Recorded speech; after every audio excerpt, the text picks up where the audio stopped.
Yang terhormat Dewan Juri Lomba Peneliti Belia Bali 2022, kami dari SMA Kristen Harapan Denpasar. Saya Dayu Indriani dan rekan saya, Isabel Evangeline, akan mempresentasikan hasil penelitian kami berjudul pengaruh konsentrasi lautan kunyit kurkuma domestika terhadap kawetan bakso daun katuk Sauropus androgynus. Apa yang melatar belakangi penelitian kami?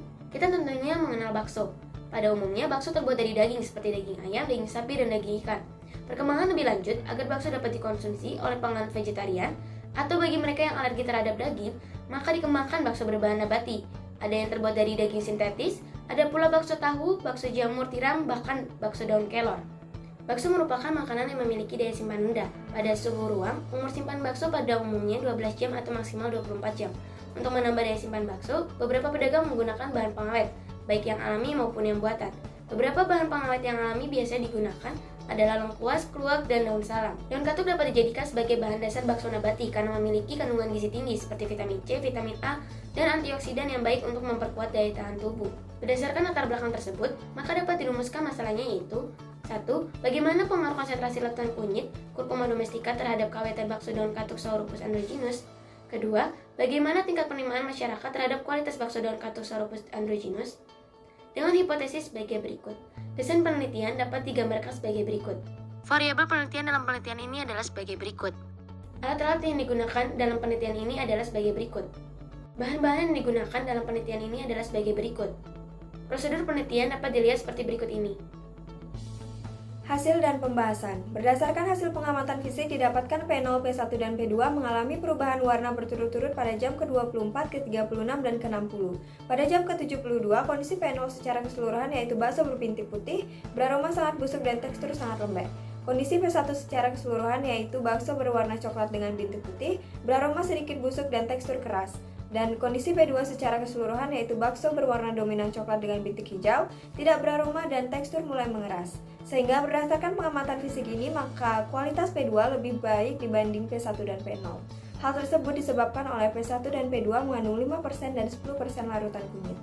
Perbedaan konsentrasi larutan kunyit yang ditambahkan pada adonan dapat mempengaruhi kualitas bakso daun katuk. Semakin tinggi konsentrasi larutan kunyit yang digunakan, maka total mikroba dalam bakso akan semakin menurun sehingga kualitas bakso akan meningkat. Pengujian dilanjutkan dengan uji ANOVA, didapatkan p-value kurang dari 0,05 sehingga H0 ditolak dan H1 diterima. Artinya ada pengaruh konsentrasi larutan kunyit kurkuma domestika terhadap kawetan bakso daun katuk Sauropus androgynus. Kunyit dapat dijadikan sebagai bahan pengawet alami makanan karena mengandung senyawa kurkumin yang dapat menghambat pertumbuhan mikroorganisme pembusuk. Cara kerja kunyit sebagai bahan pengawet ditentukan oleh senyawa kurkumin yang bekerja secara efektif dalam menghambat degradasi melalui proses pemecahan protein menjadi molekul sederhana.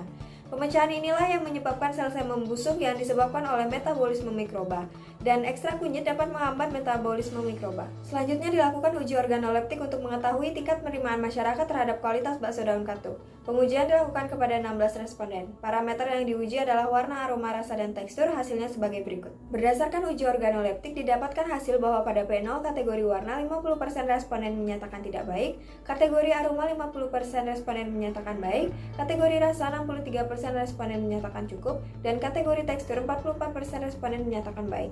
Pada P1 kategori warna 56% responden menyatakan cukup, kategori aroma 44% responden menyatakan baik, kategori rasa 44% responden menyatakan cukup, dan kategori tekstur 50% responden menyatakan baik. Pada P2 kategori warna 63% responden menyatakan cukup, kategori aroma 38% responden menyatakan cukup, kategori rasa 56% responden menyatakan baik, dan kategori tekstur 38% responden menyatakan tidak baik. Berdasarkan uji organoleptik dalam kategori rasa didapatkan hasil yang terbaik adalah pada P2 yaitu 44% responden menyatakan baik. Hal ini dikarenakan mineral yang terkandung dalam kunyit mampu menambah cita rasa makanan. Kesimpulan, berdasarkan hasil penelitian dengan melakukan eksperimen membuat bakso daun katuk dengan konsentrasi larutan kunyit 0%, 5%, dan 10%, didapatkan hasil. Yang pertama, berdasarkan pengamatan fisik didapatkan bahwa kualitas P2 lebih baik dibanding P1 dan P0.